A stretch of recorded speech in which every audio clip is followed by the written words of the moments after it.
আসসালামু আলাইকুম। পৃথিবীর যে প্রান্ত থেকেই দেখছেন এবং শুনছেন সবাইকে সালাম ও শুভেচ্ছা জানাচ্ছি। আসসালামু আলাইকুম। সো আমাদের উপরে বর্তমানে এখন এই হায়ানার দল ৭১ এর পরাজিত শক্তি যেভাবে ঝাঁপিয়ে পড়েছে, বাংলাদেশটাকে পরিপূর্ণ একটি জঙ্গি রাষ্ট্র বানানোর জন্য এই হায়নার দল বাংলাদেশের জনগণের উপরে, বাংলাদেশের জানমালের উপরে যেভাবে ঝাঁপিয়ে পড়েছে এবং বঙ্গবন্ধুর স্মৃতি বিজড়িত ধানমন্ডি ৩২ নাম্বার ধ্বংস করার মাধ্যমে এরা প্রমাণ করেছে যে বাংলাদেশকে এরা আসলে একটা আফগানিস্তানি এবং তালেবানি রাষ্ট্র তৈরি করতে চায়, বানাতে চায়। কিন্তু এই পরিস্থিতিতে আমরা যারা মুক্তিযুদ্ধের নেতৃত্ব দিয়ে এই দেশকে স্বাধীন করেছি, আমাদের করণীয় কি, আমাদের কর্তব্য কি? সো আমাদের কর্তব্য এবং করণীয় হচ্ছে এখন যেটা করতে হবে, we must fight back. There is no alternative way. আমাদেরকে এখন অবশ্যই ফাইট ব্যাক করতে হবে। যার যা আছে, যে অবস্থান থেকে আছে, সেই অবস্থান থেকে আমাদেরকে ফাইট করতে হবে। এখন আমাদের নেতৃত্ব নিজে হাতে তুলে নিতে হবে, নেতৃত্ব তৈরি করতে হবে। এখন আমাদের যেটা হবে যে ব্লেম দিলে চলবে না, দোষারোপ করলে চলবে না, এমুক নেতা আসছে না, এমুক মন্ত্রী আসছে না, এমুক এমপি আসছে না, এটা বললে এখন চলবে না। কারণ যে চলে যাবার সে চলে গেছে। সে যদি আবার ফিরে আসে, নেতৃত্ব দেয়, তাহলে তো সেই এমপি হবে, সেই মন্ত্রী হবে, সেই নেতা হবে, আপনি তার হবেন না। তাই এখন সময়ের প্রয়োজনে আপনাকে নেতৃত্ব দিতে হবে। আপনিই নেতা হবেন, আপনি আগামী দিনের এমপি হবেন, মন্ত্রী হবেন, আপনি আগামী দিনের নেতা হবেন। তাই নেতৃত্ব এখনই তৈরির সময়। এক situation create leadership. So situation নেতৃত্ব তৈরি করে। সো এখন যেহেতু একটা সিচুয়েশন তৈরি হয়েছে, তাই আপনারা নেতৃত্ব তৈরি করুন। নেতৃত্ব তৈরি করে মুক্তিযুদ্ধের মতো আপনারা এই বাংলাদেশকে আবার রক্ষা করুন। দেখুন, একটি জিনিস আপনারা যদি দেখেন যে মুক্তিযুদ্ধের সময় কিন্তু নেতারা কিন্তু আত্মগোপনে থাকতে হয়েছিল কৌশলগত কারণে। সো অনেক সময় সেটা করতে হয়, আত্মগোপনে থাকতে হয় কৌশলগত কারণে। ঠিক এখনও এরকম একটা সিচুয়েশন তৈরি হয়েছে, অনেক নেতা হয়তো আত্মগোপনে আছে। তার মানে কি আমাদের এখন এই দেশ রক্ষার আন্দোলন কি চলবে না? অবশ্যই চলবে। সেই আন্দোলন আপনাদেরকে নেতৃত্ব দিতে হবে। আপনারাই নেতা, আপনারাই দেশের জনগণের নেতা, আপনারাই আমাদের নেতা, আপনারা শেখ হাসিনার নেতা। মাননীয় প্রধানমন্ত্রী সেটি বলেছেন। আপনারা যদি দেখেন, ইতিহাস দেখেন, ইতিহাস ঘাটেন, ইতিহাস ঘেটে দেখেন যে কখন নেতৃত্ব তৈরি হয়েছে, কারা নেতৃত্ব দিয়েছে। নেতা হয়ে গেলে নেতারা নেতৃত্ব দেয় না, নেতৃত্ব তৈরি হয়। দেখেন, ব্রিটিশ বিরোধী আন্দোলনে ক্ষুদিরাম কিন্তু নেতা ছিলেন না, বাট ক্ষুদিরাম ইতিহাসের পাতায় স্বর্ণাক্ষরে তার নাম রয়ে গেছে। মাস্টারদা সূর্য সেন, তিতুমির, বঙ্গবন্ধু শেখ মুজিবুর রহমান একবারে তৃণমূল থেকে উঠে এসেছেন, তারা নেতৃত্ব দিয়েছেন। তাই আপনাদেরকে বলবো যে আপনারা নেতৃত্ব এখন তৈরি করেন, এখন তৈরি করে যার যা আছে পাড়া, মহল্লা, ইউনিয়ন, থানা, ওয়ার্ডে সব জায়গায় আপনারা নেতৃত্ব তৈরি করে নিজেরা নেতা হয়ে দায়িত্ব নিয়ে এই অন্যায়, অবিচার, ভাঙচুর, অগ্নিসংযোগ এবং তালেবানি রাষ্ট্র বানানোর প্রচেষ্টা থেকে এই বাংলাদেশকে আপনারা রক্ষা করতে হবে। আপনারা আরেকটা আন্তর্জাতিক উদাহরণ যদি আপনারা দেখেন যে পোল্যান্ডের লেস ওয়ালেসা একজন ট্রেড ইউনিয়ন নেতা ছিলেন। এই ট্রেড ইউনিয়ন নেতা থেকে উনি পোল্যান্ডের নেতৃত্ব দিয়েছেন। সো নেতৃত্ব এমন না যে নেতারা এই এমপিরা মন্ত্রীরাই নেতৃত্ব দেয়। নেতৃত্ব সিচুয়েশনের সময়, ক্রাইসিস মোমেন্টে নেতৃত্ব তৈরি হয়।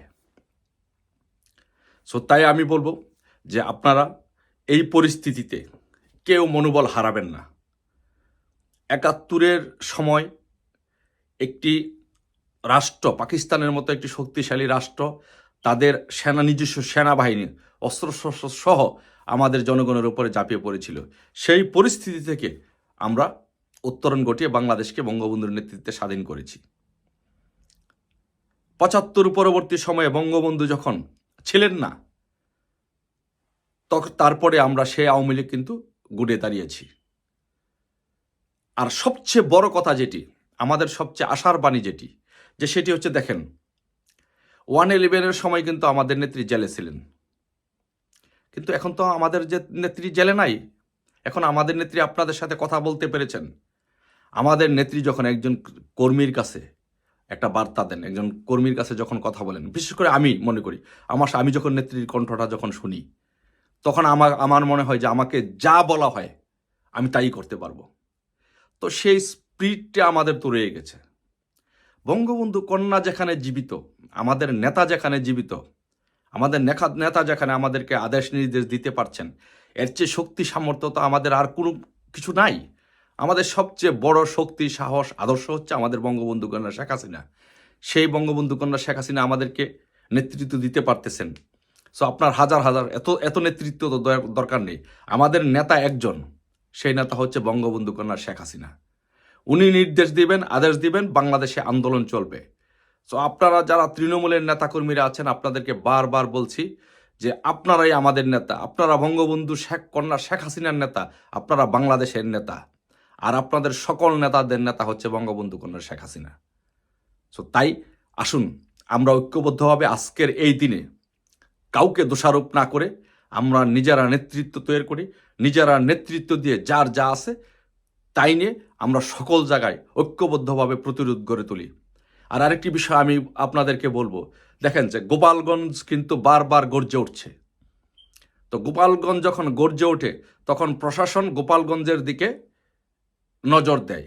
তো গোপালগঞ্জ মাত্র একটি জেলা, সমস্ত প্রশাসন যখন গোপালগঞ্জের দিকে নজর দেয়, গোপালগঞ্জকে থামানোর চেষ্টা করে, তখন কিন্তু এটা প্রশাসনের জন্য সহজ হয়। কেন সহজ হয়? মাত্র একটা জেলায়। এখন যদি আপনি সমস্ত জেলায় আমরা যদি সেই কাজটা করতে পারি, তাহলে কিন্তু সেটা প্রশাসনের পক্ষে বা বিএনপি জামাতের পক্ষে সম্ভব হবে না। তো তাই আমি বলবো যে গোপালগঞ্জকে আমাদেরকে সহযোগিতা করবে। যখন গোপালগঞ্জ জেগে ওঠে, সাথে সাথে আমাদের সমস্ত জেলা উপজেলায় সব জায়গায় ইউনিয়ন পর্যায়ে আমাদের জেগে উঠতে হবে, আমাদের গর্জে উঠতে হবে। তাহলে এদেশ থেকে আমরা অপশক্তিকে পরাজিত করতে পারবো। আর আরেকটা বিষয় বলছি যে যারা নেতাকর্মীরা আছেন তাদেরকে বলবো যে আপনারা পলাতক থেকে, বিদেশে থেকে, আত্মগোপনে থেকে আপনারা কিন্তু আপনাদের সম্পদও বাঁচাতে পারবেন না, আপনারাও বাঁচতে পারবেন না, আপনাদের আত্মমর্যাদাও বাঁচবে না, আপনাদের রাজনীতিও বাঁচবে না। সো আপনারা সবার জনগণের, আমি সারাদিন সারাক্ষণ সারা বাংলাদেশের তৃণমূল নেতাকর্মীদের পক্ষে যতটুকু সম্ভব বিভিন্ন গ্রুপে গিয়ে কথা বলি। তো তাদের একটাই দাবি যে আপনাদের প্রতি তাদের অভিযোগের তীর। সো তাই নেতাদেরকে বলবো যে আপনারা যে কয়দিনই বাঁচবেন আত্মমর্যাদা নিয়ে বাঁচেন, সম্মান নিয়ে বাঁচেন, দেশে চলে যান, ফেস করুন। কি হবে? বাংলাদেশে তো অনেক এমপি মন্ত্রী জেলে আছেন, জেল খাটছেন, বের হয়ে যাবেন। তাদের সেই সাহস নিয়ে তারা সেই কাজটা করছেন, আপনারাও করেন। সাহস নিয়ে বাংলাদেশে যান, নেতৃত্ব দেন, এই বাংলাদেশকে রক্ষা করুন।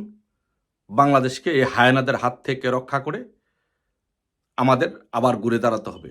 ধানমন্ডি 32 নম্বর আমাদের আবেগ অনুভূতির জায়গা, আমাদের জাতির জনক বঙ্গবন্ধুর স্মৃতি বিজড়িত স্থান, সেই জায়গাটুকু ভেঙে দিয়েছে, গুড়িয়ে দিয়েছে। সো এখন আমাদের আর বেঁচে থেকেও লাভ নেই। আমাদের যা ছিল সব তো শেষ করে দিয়েছে। এখন আমাদের কি করতে হবে? আমাদেরকে উই মাস্ট ফাইট ব্যাক। আমাদেরকে অবশ্যই ফাইট ব্যাক করতে হবে, কোনো সুযোগ নেই। আর আমরা যখন ফাইট ব্যাক করব, এইটুকু ইনশাল্লাহ আমরা বলতে পারি যে সমস্ত অপশক্তি পালিয়ে যাবে। বিজয় আমাদের কখনো কেউ ছিনিয়ে নিতে পারেনি, ভবিষ্যতে পারবে না। বিজয় আমাদের নিশ্চিত।